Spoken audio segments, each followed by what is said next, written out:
இறையேசுவிலே பிரியமான சகோதர சகோதரிகளே, உங்கள் எல்லோருக்கும் ஆண்டவர் ஆகிய இயேசு கிறிஸ்துவின் பெயரால் காலை வணக்கங்கள் மற்றும் வாழ்த்துக்கள். நான் உங்கள் அகஸ்டின் வேதியர். இன்று மே மாதம் 9ஆம் தேதி 2025ஆம் ஆண்டு. ஆண்டவரின் மடியில் 5 நிமிடங்கள். இன்றைக்கு ஒரு மகிழ்ச்சியான ஒரு நாள்.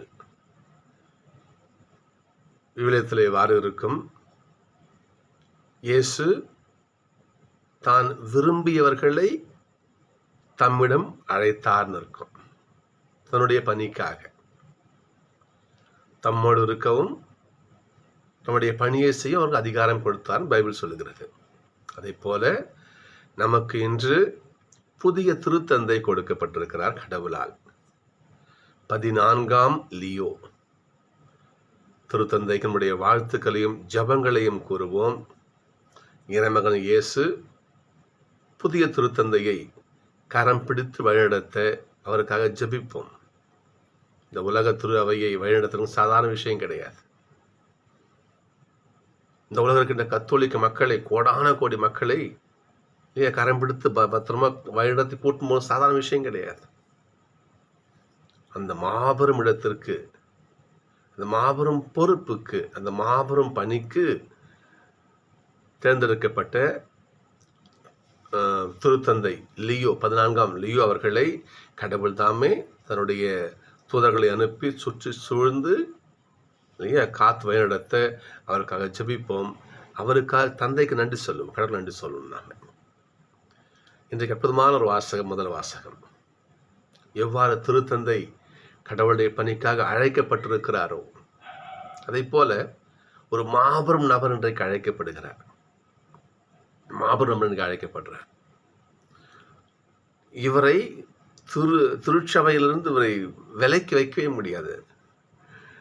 திருச்சபைன்னு சொன்னா, நற்செய்தி பணின்னு சொன்னா, இவர் தான் அங்கே மிக முக்கிய நபர்களில் இவர் ஒரு ஆளை உட்கார்ந்துருப்பார். தூய பவுலடிகளார். சின்னப்பர் நம்ம செல்லமா சொல்லுவோம். அவருடைய அழைப்பு இன்னைக்கு வருது பாருங்க. கடவுளுக்கு தெரியும், இந்த கிராமத்துங்களில் ஒரு வழி ஒன்று செய்வாங்க. இந்த ஏர் மாடு, அந்த வண்டி மாடுலாம் பூட்டுவாங்க பாருங்க, ஏர் மாடுலாம் பூட்டுவாங்க பாருங்களேன். அந்த கிராமத்துக்காரங்களுக்கு அந்த ஒரு நல்ல டெக்னிக் தெரியும். இதை என்னுடைய வெல்விஷர் அடுத்த பெஞ்சமின் ஃபாதர் தான் சொன்னார். இப்படி செய்வாங்களாம் கிராமத்துங்களில். எந்த மாடு சண்டித்தனம் பண்ணுதோ, எந்த மாடு அடங்காமல் சுற்றின்னு தெரியுதோ, அந்த மாடை பிடிச்சி வண்டியில் போட்டுவாங்களாம், அந்த மாடை பிடிச்சி ஏரில் போட்டுவாங்களாம். அப்படி அது வேலை செய்யுமா. அந்த அவங்களுக்கு தெரியும் எதை பிடிச்சும் கட்டுன்னு, கடவுளுக்கு தெரியும்.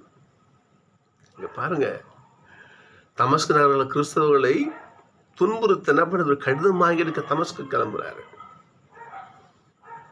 இந்த புதிய நெறியை கடைபிடிப்பவர்களை கொண்டு ஒழிக்கணும். இதுதான் சவுளுடைய நோக்கமாக இருந்துச்சு.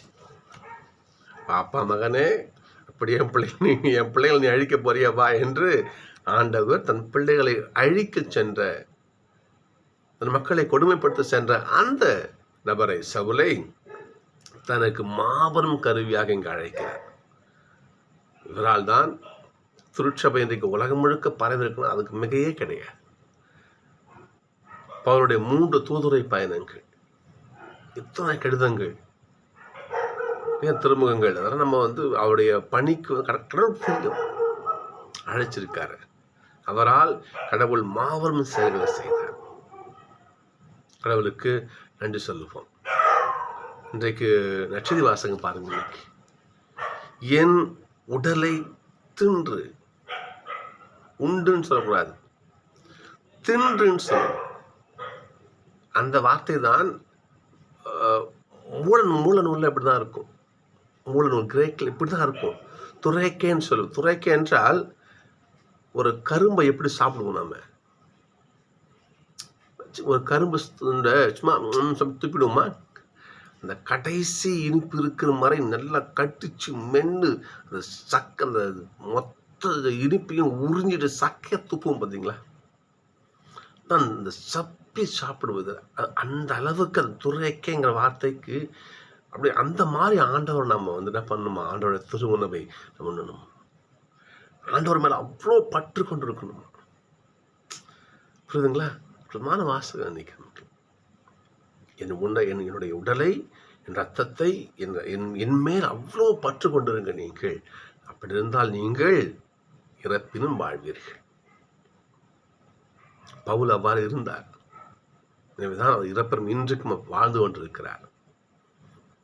அதே போல சகோதரர்களே, திருத்தந்தையை கடவுள் அழைத்திருக்கிறார். அவருக்கும் கடவுள் பவுலை போன்ற மாபெரும் ஆசீர்வாதத்தை திருத்தந்தை கொடுக்கட்டும். 14ஆம் லியோ அவர்களுக்கு கொடுக்கட்டும்.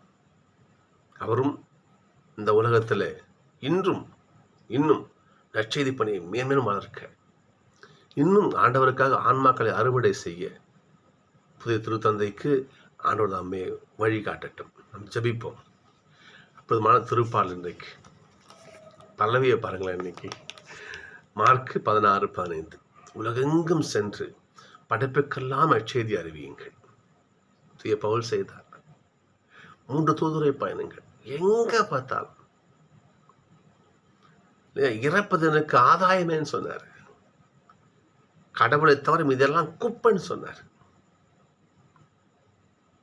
நற்செய்தி பண்ணி என் தலைமையில் வச்சுக்கிட்டு கடமைன்னு சொன்னார். வாய்ப்பு கிடைச்சாலும் கிடைக்க நற்செய்தி அறிவிப்பேன்னு சொன்னார். அப்பேற்பட்ட ஒரு நற்செய்தி வெறியர்னு சொல்லலாம் துதை பவுலை. எங்க போனாலும் ஆண்டவர் அறிவிச்சார்.